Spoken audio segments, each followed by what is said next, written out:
Hello, everyone, and welcome back to the podcast. I'm Jenny, and I'm so happy you are here with us today. Please take a slow breath, relax your shoulders, and give yourself a quiet moment. Today, we are going to talk about something very simple but very powerful. Our topic is communication is key. Communication is not just about talking, it is about understanding, listening, feeling, and connecting with other people in a kind and honest way. Hi everyone, I'm Jame. I'm really glad to be here again. When Jenny told me our topic was communication, I smiled, but I also felt a little nervous. I used to think I was not very good at communicating. Sometimes I stayed quiet, sometimes I said the wrong thing, sometimes I did not know how to explain my feelings. So today, I want to be very honest about my experiences and how I am still learning. Thank you for sharing that, Jame. I think many people feel the same way, but they are afraid to say it. Communication can feel difficult. It can feel scary. Sometimes we worry that people will not understand us. Sometimes we are afraid that if we speak honestly, we might hurt someone or they might reject us. But the truth is, without communication, relationships slowly become cold and distant. Yes, I really agree. I remember when I was younger, maybe in high school, I had a close friend. One day, we had a small misunderstanding. It was not a big problem, but instead of talking about it, I kept everything inside my heart. I told myself, it's okay, it doesn't matter. But inside, I felt sad and disappointed. Because I did not speak, the distance between us became bigger and bigger. That is such a common experience. When we don't talk about small problems, they slowly grow into big problems. It's like a tiny crack in a wall. If we fix it early, it is easy, but if we ignore it, the crack becomes larger, and one day the wall can break. Communication helps us repair small cracks before they become serious damage. Yes, and I think sometimes we stay quiet because we want peace. We think silence will keep everything calm, but silence is not always peace. Sometimes silence is just hiding pain. I learned that the hard way.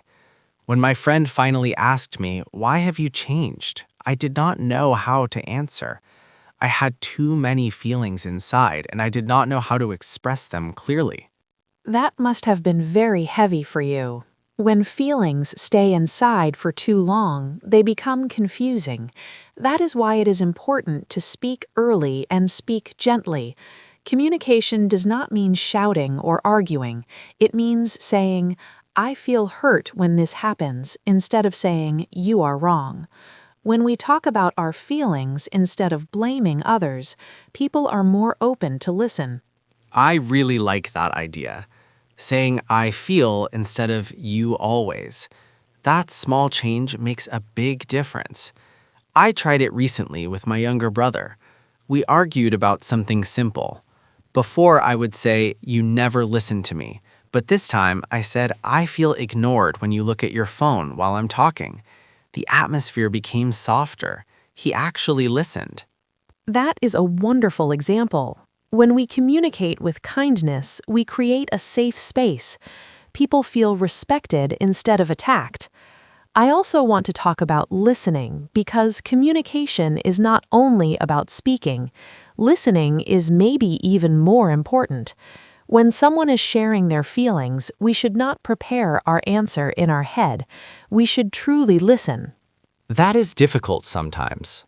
I notice that when someone talks, I often think about what I want to say next. I am not really listening fully. I am waiting for my turn. But I'm trying to change this habit. Now I try to look at the person, put my phone away, and focus on their words. It feels different. It feels more real. Yes, eye contact and body language are very important. Sometimes we do not need many words. Just sitting quietly and showing that we care can make someone feel understood. I remember when my friend was going through a difficult breakup. She did not need advice, she just needed someone to sit beside her and listen without judging her feelings. That reminds me of a time when I lost my job. I felt embarrassed and disappointed. I did not want to tell anyone because I felt like a failure. But when I finally told my close friend, he did not give me a long speech. He just said, "I'm here with you." Those simple words meant so much to me. It showed me that communication is also about emotional support. Exactly. Communication builds trust. When we are honest about our struggles and when people respond with kindness, trust becomes stronger. But communication also needs courage. It is not easy to say, "I'm not okay." It is not easy to admit mistakes. Yet when we do, we grow as people. I think fear is a big problem in communication. We fear being judged. We fear being misunderstood. But I realized that not speaking has a price also. When we hide our feelings, we feel lonely. Even if we are surrounded by people, we feel alone inside. That is a painful feeling. Yes, loneliness can happen even in a crowd when we do not communicate openly. So, here is some practical advice for our listeners. First, start small. You do not need to share your deepest secrets immediately. Start by expressing small opinions or small feelings. For example, say, "I prefer this," or "I feel tired today." This builds confidence. Second, choose the right time. I learned that talking about serious topics when someone is angry or stressed is not helpful. Wait for a calm moment. Say, "Can we talk later when we both feel relaxed?" Timing can change everything. Third, use simple and clear words. Communication is not about using complicated language, it's about being clear and honest. Say what you mean in a gentle way. Avoid sarcasm if possible, because sometimes people misunderstand jokes. And another important thing is ask questions. If you do not understand someone, ask, "Can you explain more?" or "What do you mean?" This shows interest and prevents misunderstandings. I used to assume things without asking, and that caused problems. Assumptions are dangerous. When we assume, we create stories in our mind that might not be true. Good communication means checking facts instead of guessing. It means saying, "I might be wrong, but I feel." That shows humility. I want to share something personal about my family. In my house, we did not talk much about emotions.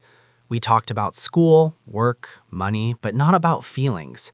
So I grew up thinking that emotions should stay private. Now I am learning that sharing feelings is not weakness, it's strength. That is a beautiful realization. Many families are like that, but we can change the pattern. We can be the person who starts healthy communication. It might feel strange at first, but slowly it becomes normal. You might say to your parent, "I appreciate what you do for me," or to your partner, "Thank you for listening." These small sentences build strong bridges. Yes, appreciation is also communication.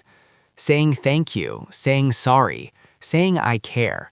Sometimes we think people already know, but it's important to say it. Words have power. They can heal or hurt. Very true. So let's talk about communication in relationships, especially romantic relationships. I believe many problems happen because couples do not talk clearly about expectations. One person expects something but never says it. Then they feel disappointed. I can relate to that. In my last relationship, I expected my partner to understand my needs without me explaining them. I thought if she loves me, she will know. But that's not realistic. Nobody can read our minds. When I finally learned to say, "I need more time together," things improved. Yes, love does not mean mind reading. Love means effort and conversation. Healthy communication includes talking about dreams, fears, future plans, and even small daily things. It creates intimacy. When we share our inner world, we feel closer. I also want to mention communication at work.